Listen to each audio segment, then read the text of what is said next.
की भी सत्राजित के सत्यभामा के एक बार मान का मर्दन करने के लिए ठाकुर जी बोले हम तो देखो पति हैं, हम तो कुछ ज्यादा कह नहीं सकते।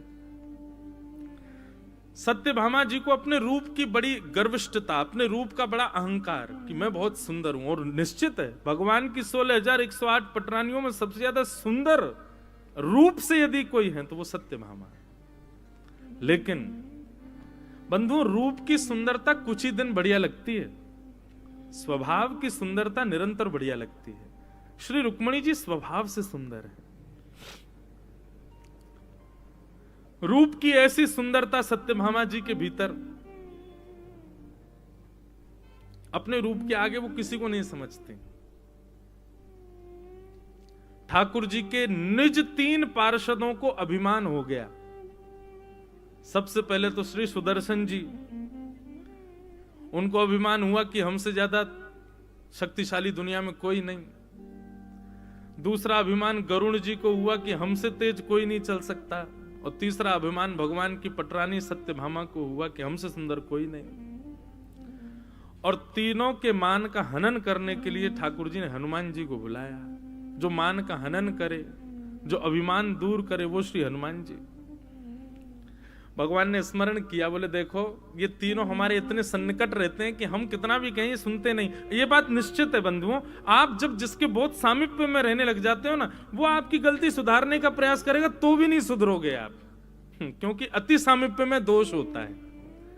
कोई बाहर का व्यक्ति आकर के टोकेगा, समझाएगा, तभी सुधर पाओगे आप। ये प्रमाण है। ठाकुर जी बोले हम हैं तो द्वारिकाधीश, लेकिन अब इन तीनों को हम समझा नहीं सकते, समझते हैं नहीं।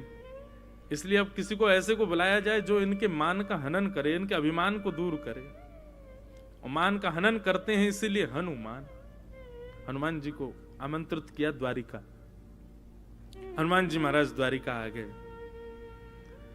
द्वारिका आकर के महाराज सुंदर वनों को उजाड़ने लगे, सुंदर वृक्षों को तोड़ने लगे, नारियल उखाड़ करके पीने लगे, केले के सुंदर वृक्षों को तोड़ करके केले खा जाएं, छिलका फेंक दें महाराज, फिसल के लोग गिर रहे हैं द्वारिका के। और कोई रोकने टोकने जावे तो वृक्ष उठा के फेंक दें हनुमान जी उसके ऊपर। सब दौड़े दौड़े गए स्वधर्मा सभा में। हे द्वारिकाधीश, एक बानर घुस आया है द्वारिका में, पूरी द्वारिका उजाड़ दी है उसने, आप कृपा करो। भगवान ने सुदर्शन चक्र से कहा आप जाइए, आप बड़े बलवान हैं, कोई बहुत शक्तिशाली बानर आया है, जाइए जाकर के उसको या तो बंदी बनाइए, नहीं तो अपने बल के आगे उसको शांत कर दीजिए। सुदर्शन जी कम नहीं है बंधुओं। सुदर्शन जी यदि अपने पे आ जाएं तो एक क्षण के अंदर पूरे समुद्र को सुखा सकते हैं, इतना तेज है सुदर्शन जी में। उनको सामान्य मत समझिए, ठाकुर जी के सुदर्शन सामान्य नहीं है। सुदर्शन जी बोले जी महाराज अभी जाता हूं, ये बानर तो मेरे बाएं हाथ का खेल, बाएं हाथ की इकन्नी उंगली का खेल, अभी जाता हूं।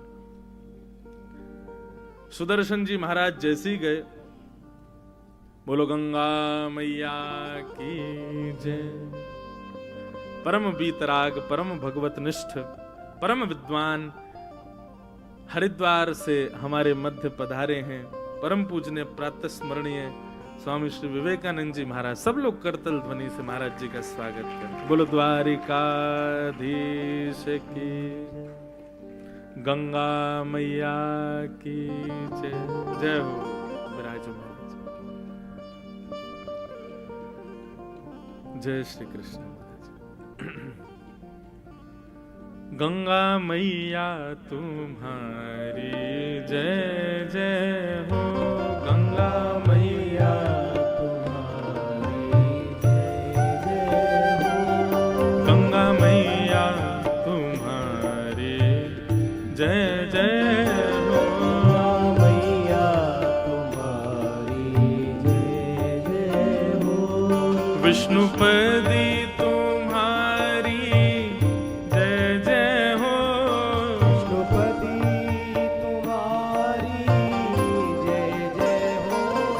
विष्णुपदी तुम्हारी जय जय हो, विष्णुपदी तुम्हारी जय जय हो, गंगा मैया तुम्हारी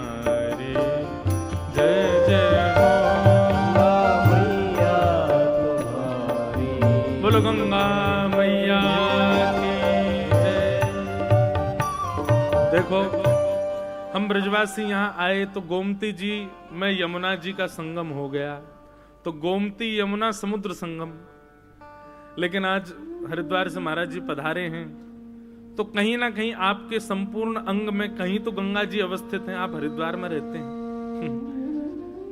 और संपूर्ण जीवन गंगा जी के तट पर व्यतीत हरिद्वार भगवत धाम में हुआ है, तो निश्चित है कि पूरे तन का निर्माण गंगा जल से ही हुआ है।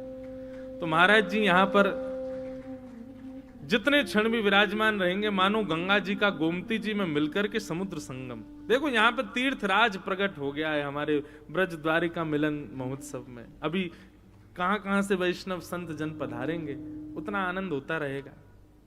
तो मैं क्या निवेदन कर रहा था, सुदर्शन जी को भेजा ठाकुर जी ने, जाओ एक बानर घुसे आया है। पहले सुदर्शन जी बोले भगवान किसी और को भेज दो ना, इतने छोटे से काम के लिए मैं क्यों दिख रहा हूं आपको। भगवान में तुम ही जाओ। आज्ञा मान करके सुदर्शन जी ऐसे जा रहे थे जैसे उनके लायक ये काम ही नहीं है, जबरदस्ती ठाकुर जी भेज रहे। सुदर्शन जी जैसे कि कहां है भाई बानर, बोले वो बैठा, वो वन उजाड़ रहा है पूरी द्वारिका के सुंदर वन को।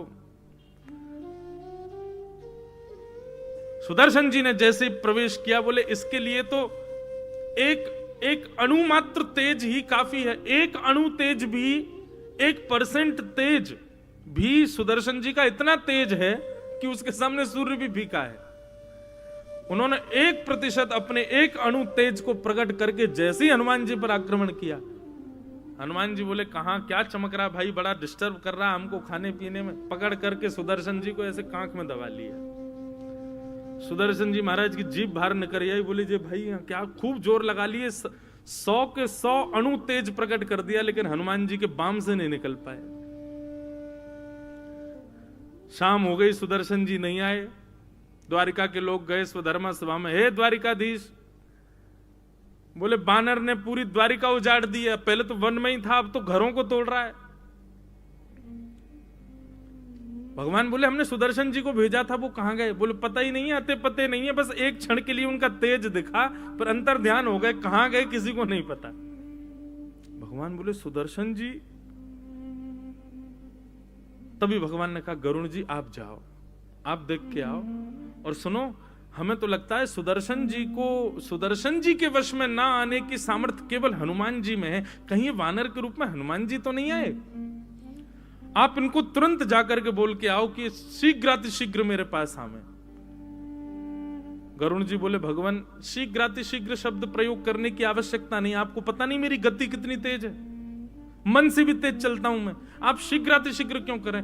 ठाकुर जी बोले भाई हमको पता है कि वो हनुमान जी ही हैं और उनको अभी बुलाना बहुत जरूरी है, पूरी द्वारिका उजाड़ देंगे, बढ़िया उनसे कहना कि भोजन प्रसादी की व्यवस्था है, शीघ्रातिशीघ्र आए। गरुड़ जी बोले फिर आप बोल रहे हो शीघ्रातिशीघ्र, मत कहिए भगवान, अभी जाता हूं, अभी आया। जाओ। गरुड़ जी महाराज पहुंचे, हनुमान जी बैठे थे, केला खा रहे थे।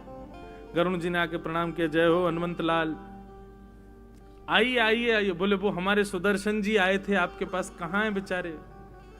हनुमान जी ने अपनी बाम उठाई तो नीचे गिर पड़े। बोले जय रे, ये हमको बहुत परेशान कर रहे थे इसलिए हमने उनको बाम में भर लिया। बोले आपका इतना प्रताप है महाराज जी कि आपने सुदर्शन जी को बाम में भर लिया। गरुड़ जी ने बेचारे सुदर्शन जी उठाए, हृदय से लगाए, बोले चलो सुदर्शन जी।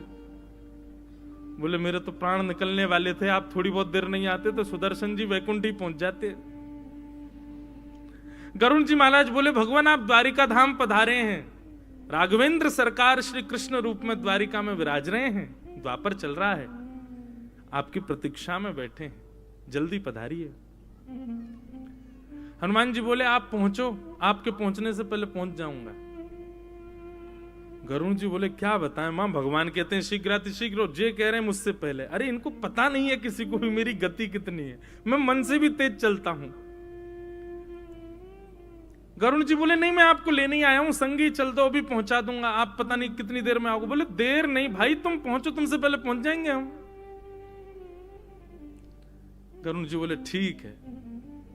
जैसे गरुड़ जी उस बगीचे से निकले द्वारिकाधीश की सुधर्मा सभा के लिए, सुधर्मा सभा में जाकर के गरुड़ जी कहना चाहते थे कि द्वारिकाधीश वे आ रहे हैं ऐसा कहना चाहते ही थे कि भीतर जाके देखा तो द्वारिकाधीश के चरणों में श्री हनुमान जी महाराज बैठे, गरुण जी से भी पहले।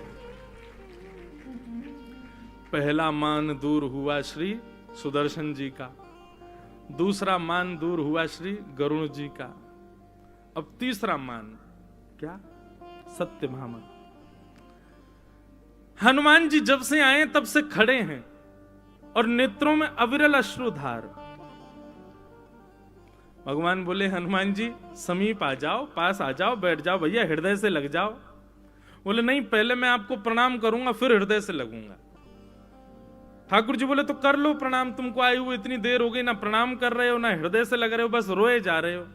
बोले प्रणाम अकेले ठाकुर जी को नहीं करता ना मैं, जब से आप वन से लौट करके आए हैं तब से मैंने प्रण लिया है कि जब तक जनक सुता जानकी जी आपके बगल में नहीं होंगी तब तक मैं प्रणाम नहीं करूंगा, पहले जानकी जी को बैठाओ। अब भगवान बोले जानकी जी ठीक है प्रतीक्षा करो, हम अभी आते हैं। भगवान गए, तुरंत अपनी सारी पटरानियों को बुलाया, अष्ट पटरानियों को, कहा कि भाई देखो हनुमान जी आए हैं। वो हनुमान जी तब तक प्रणाम नहीं करेंगे जब तक हमारे बगल में जानकी जी नहीं आएंगी। आप सब लोग आपस में निष्कर्ष कर लो कि जानकी जी के रूप में मेरे बगल में कौन बैठेगा, जो बैठेगा उसी के बाद ही हनुमान जी प्रणाम करेंगे। और ये बात विचार कर लेना, जानकी जी जैसा सौंदर्य, जानकी जी जैसी सौम्यता, जानकी जी जैसी मधुरता वो होनी चाहिए।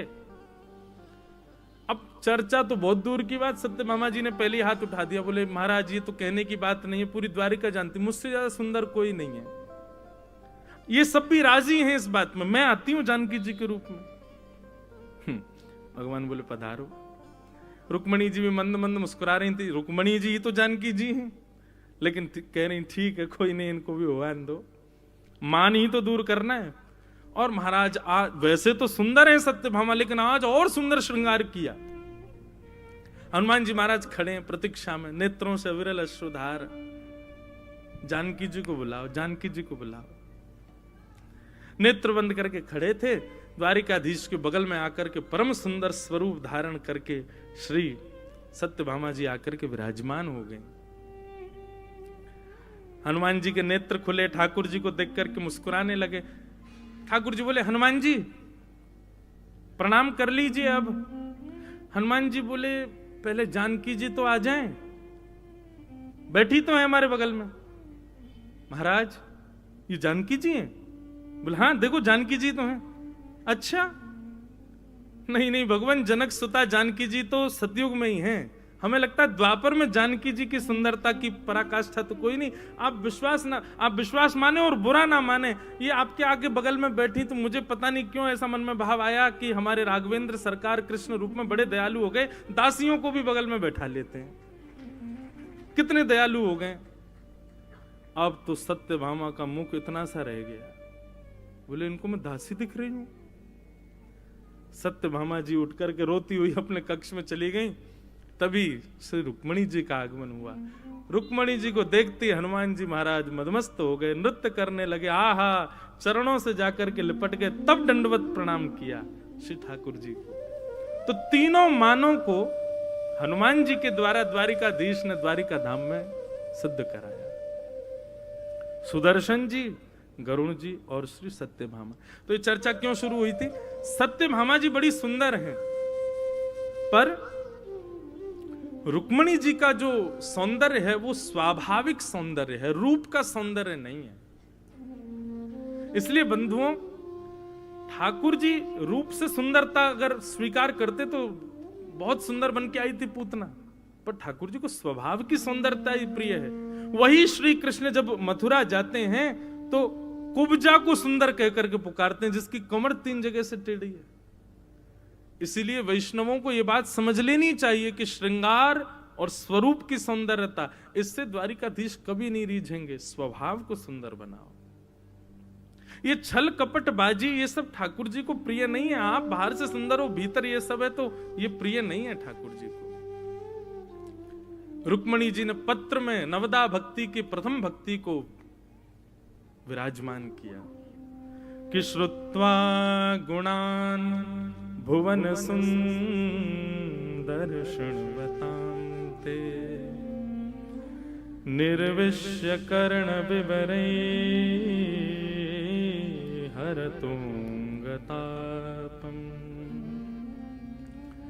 किरूपं दृशां दृशिमतामखिलार्थलाभं त्वय्यच्युता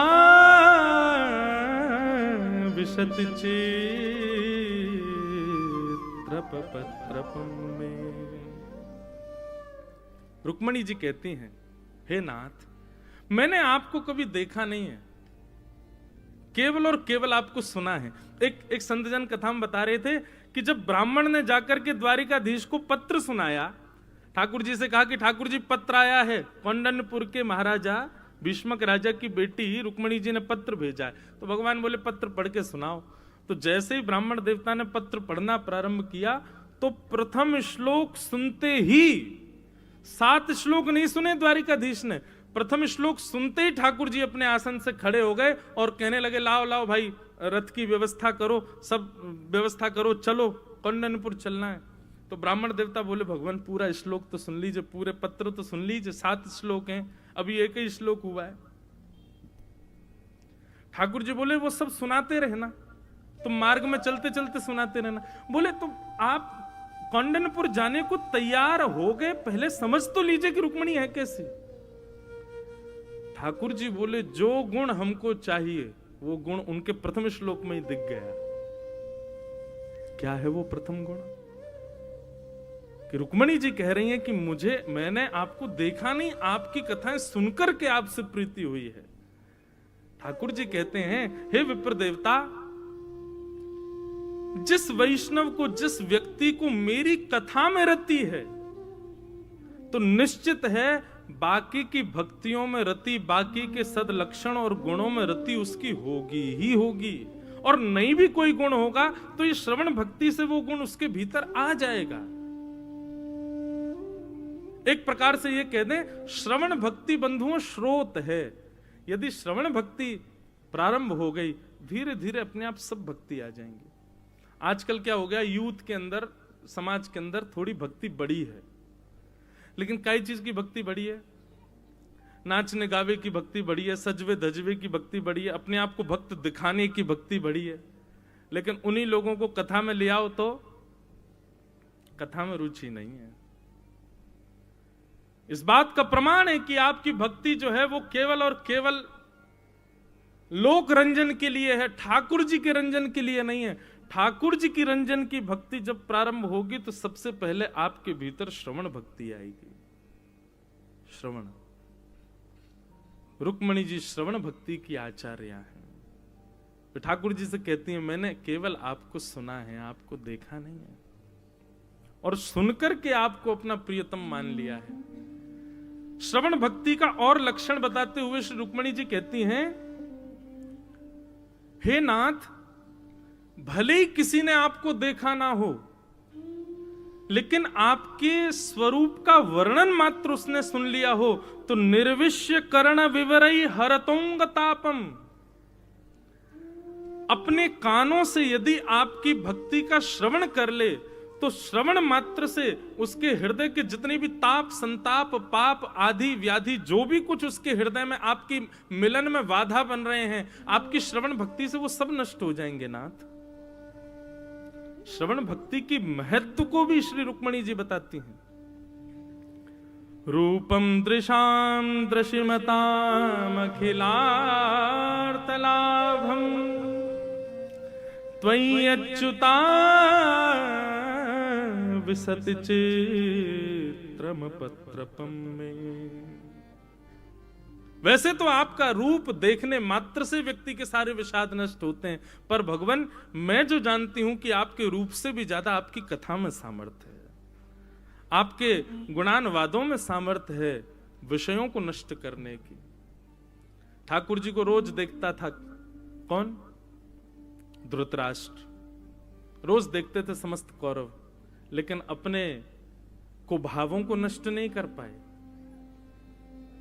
रोज देखते थे युधिष्ठिर, रोज देखते थे भीम, लेकिन अपने हृदय में प्रेम लक्षणा भक्ति को जागृत नहीं कर पाए। रोज देखता था अर्जुन, लेकिन उसके हृदय में भी प्रेम लक्षणा भक्ति कब प्रकट हुई? जब ठाकुर जी ने श्रवण कराया, जब गीता सुनाई, तब अर्जुन कहते हैं आप जो कहेंगे करिष्ये वचनम तब, आप जो कहेंगे मैं करूंगा नाथ, अब मुझे कोई संशय नहीं है। इसलिए भैया श्रवण भक्ति प्रधान भक्ति है, श्रवण भक्ति में रुचि जगाओ। और एक बात और, आप कहोगे कैसे रुचि जगाएं? प्रार्थना करो ठाकुर जी से, आपके चाहने से नहीं जगेगी, ठाकुर जी चाहेंगे तो ही श्रवण भक्ति में रुचि हो सकती है। और इस बात का भी प्रमाण, ये कोई मनमानी बातें नहीं है, इस बात का भी प्रमाण श्रीमद् भागवत में श्री सूत जी महाराज देते हैं कि ठाकुर जी की भक्ति, श्रवण भक्ति में, कथा में यदि रति है तो वह भी ठाकुर जी की इच्छा से ही हो सकती है। गोस्वामी तुलसीदास जी कहते हैं बिनु सत्संग विवेक न होई, और बिनु सत्संग विवेक न होई। फिर दूसरी बात, राम कृपा बिन सुलभ न सोई। ये बात तो सत्य है कि सत्संग के बिना भक्ति नहीं जगेगी, लेकिन यह भी सत्य है कि राम जी की कृपा के बिना सत्संग नहीं मिलेगा। और श्रीमद् भागवत में सूत जी महाराज क्या कहते हैं कि धर्म स्वनिष्ठितः पुंसां विश्वक्सेन कथासु यः नोत्पादयेदधिरतिं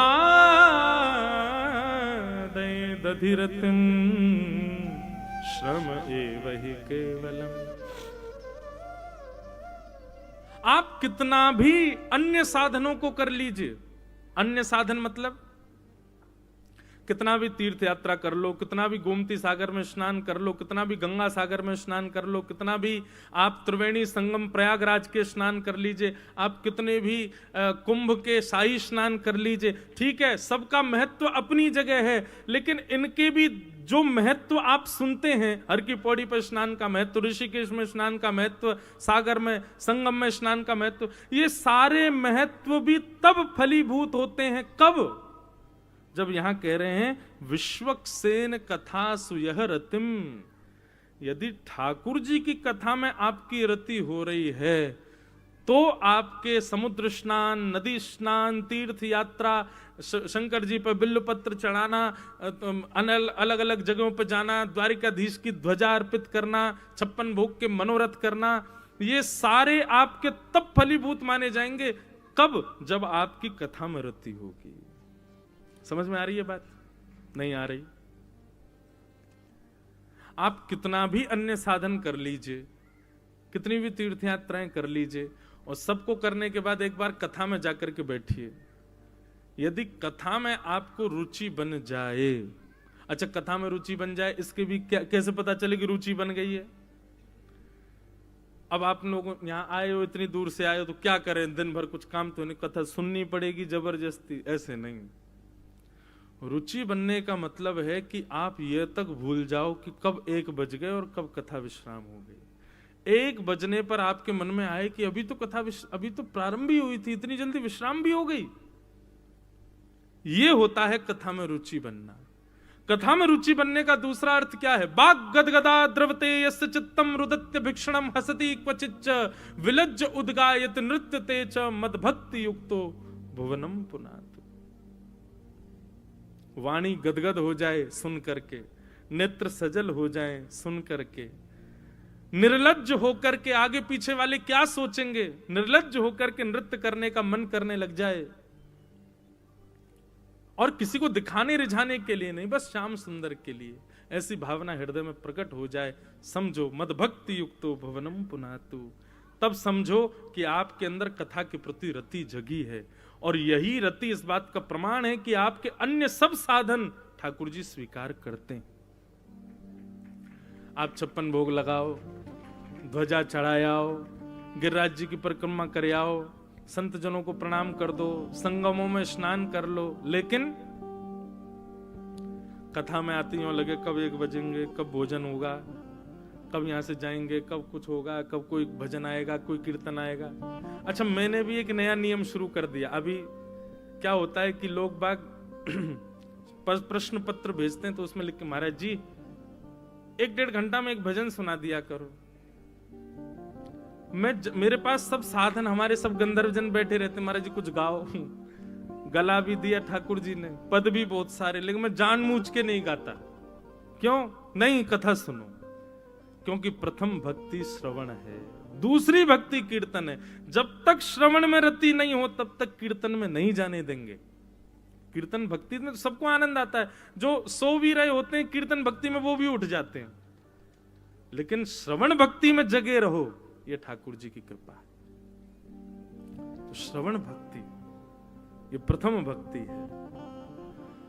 रुक्मणी जी को अपनी प्रथम पटरानी के रूप में केवल ये गुण देख करके ठाकुर जी ने स्वीकार किया। एक पति अपनी गृहिणी को उसकी एजुकेशन देख करके ले, रूप देख करके ले, परिवार देख करके ले, सौंदर्य देख के ले, स्वभाव लेके, लेकिन जगत नियंता जगदाधार द्वारिकाधीश अपनी प्रमुख पटरानी के रूप में रुक्मणी जी को स्वीकार करते हैं केवल एक गुण देख करके, कि उनके भीतर कथा सुनने के प्रति रति है। और यही बात प्रमाणित होती है रुक्मणी जी के पत्र से। एक अष्ट सखाओं का पद है, बहुत सुंदर पद है। आप सबको द्वारिकाधीश के सामने जाकर के वो पद गाने चाहिए जो हम यहां गाते हैं। यह मांगू गोपी जन वल्लभ, यह मांगू गोपी जन वल्लभ। सब द्वारिका आए हो और ब्रज के प्रतिनिधि में आए हो आप लोग। ये आप सब लोगों को जो ये आईडी कार्ड दिए गए हैं ना, ये इसलिए नहीं है कि आप इस कथा के उत्सव के यजमान आदि हो, नहीं, आप इस उत्सव में किसी ना किसी रूप से सहभागी हो, मतलब आप सब ब्रजवासी हो। और इस भाव से आप इसको पहन करके भी यदि मंदिर में जाओगे तो द्वारिकाधीश आपकी जरूर सुनेंगे। एक भाव मात्र, क्यों ब्रज लिखा उस पर, ब्रज द्वारिका मिलन महोत्सव। द्वारिकाधीश से जाकर के ये प्रार्थना कर देना, बहुत सुंदर पद है। हमें द्वारिकाधीश जी से क्या चाहिए? यह मांगू गोपी जन वल्लभ, यह मांगू गोपी जन वल्लभ।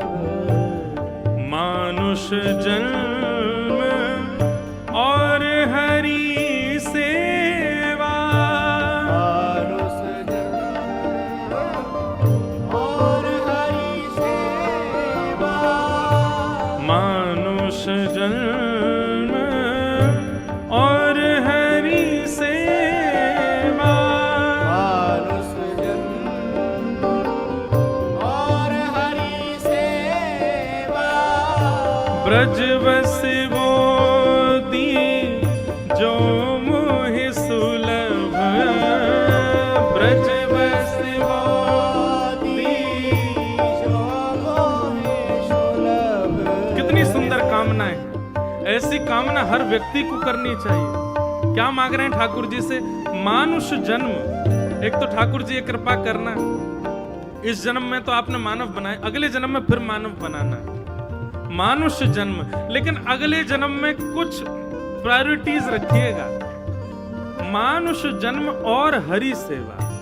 दूसरी क्या है? बोले आपकी सेवा प्राप्त हो।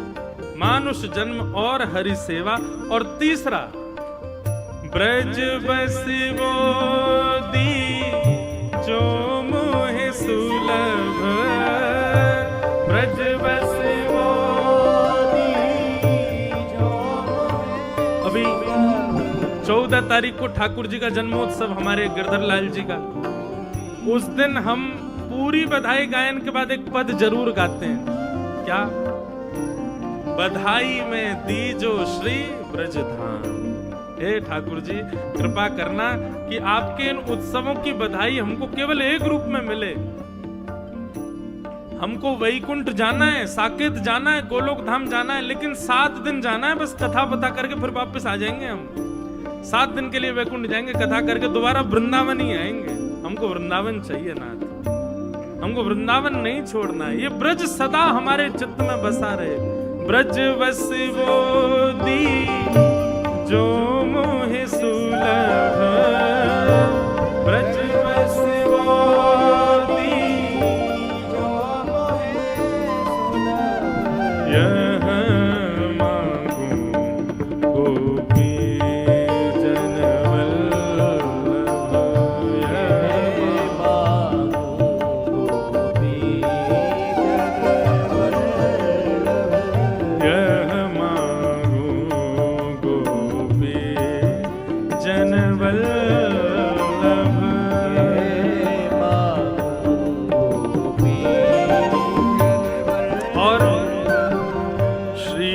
वल्लभ कुल को चेरो, श्री वल्लभ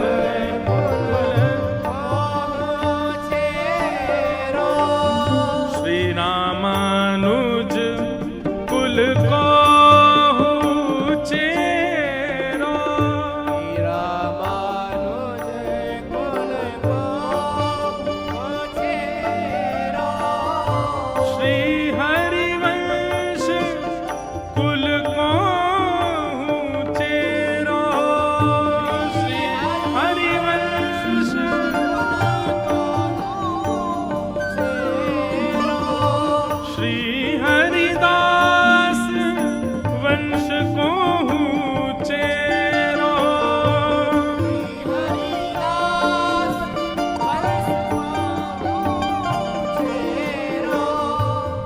ब्रजवासिन को दास कहाऊं, ब्रजवासिन को दास कहाऊं, मैं ब्रजवासिन को दास कहाऊं, ब्रजवासिन को दास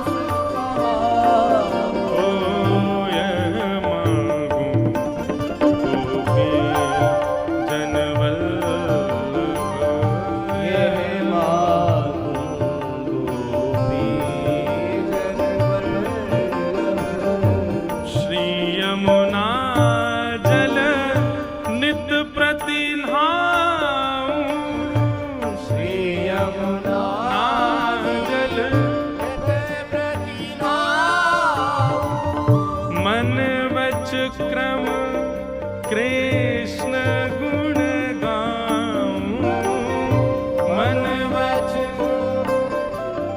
कृष्ण गुण गाऊं, मन वच कर्म कृष्ण गुण गाऊं, मन वच कर्म कृष्ण गुण गाऊं। और ये सब तो मांगते जा रहे हैं हम ठाकुर जी से, और इन सब को पुष्ट कौन करेगा?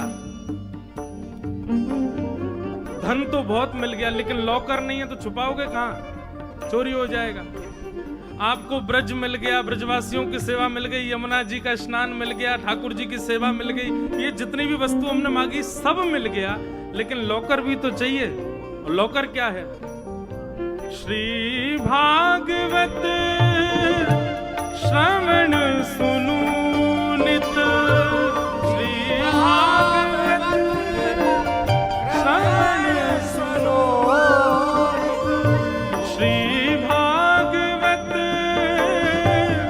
श्रवण सुनु नित, भागवत श्रवण सुनो। और फिर इन तज हित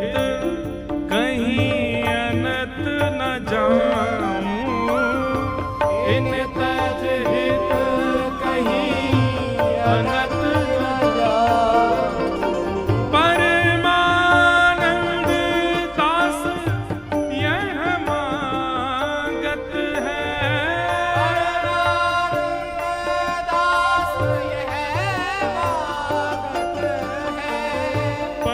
परमानंद दास यह मांगत है, परमानंद दास यह मांगत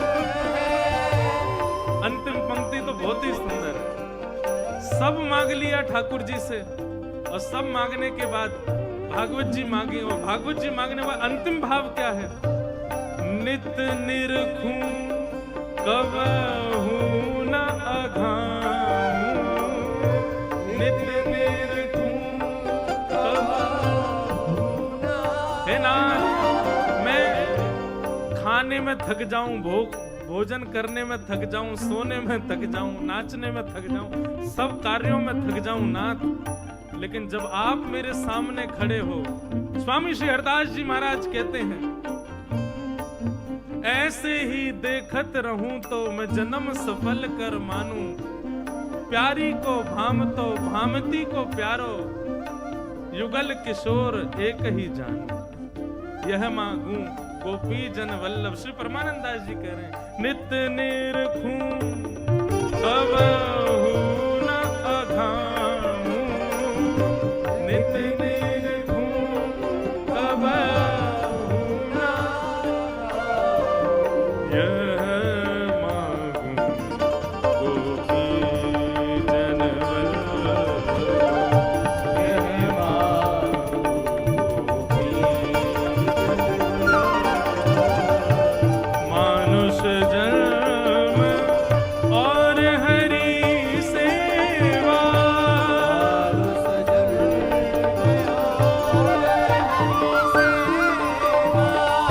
ब्रज बसिवो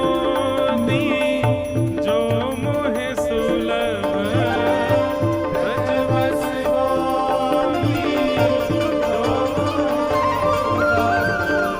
यह मांगू गोपी जन वल्लभ,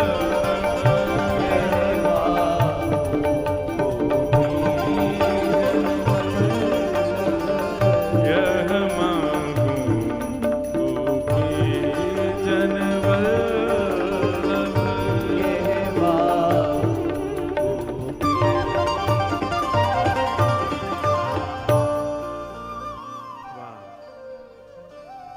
सब मांगा पर सबसे अंत में भागवत जी को मांगा परमानंद दास जी ने। क्यों? क्योंकि वो जानते हैं कि ये सारी भक्तियां जीवन में आएंगी, पर इनको स्थिर तो जीवन में भागवत जी ही कर सकती हैं। बंधुओं, सब, चाहे आप किसी भी संप्रदाय से हो, किसी भी मत से हो, किसी भी भाव से हो, सब जगह भागवत जी प्रधान है, कथा प्रधान है। कथा की प्रधानता इसलिए विशेष है क्योंकि जैसा कि अभी एक भाव आया ना, हम कथा सोच के नहीं करता, मैं जो मन में भाव आता बोल देता हूं। अब मन में भाव आया, लॉकर है, ये सारे धन हैं, ठाकुर जी की सेवा करना, नाम जप करना, तिलक करना, वैष्णव भाव रखना, संतों की सेवा करना, ये सारे धन हैं और इनका लॉकर है श्रीमद् भागवत जी। यदि भागवत जी जीवन में होंगी तो सब व्यवस्थित होता रहेगा, इकट्ठा होता रहेगा।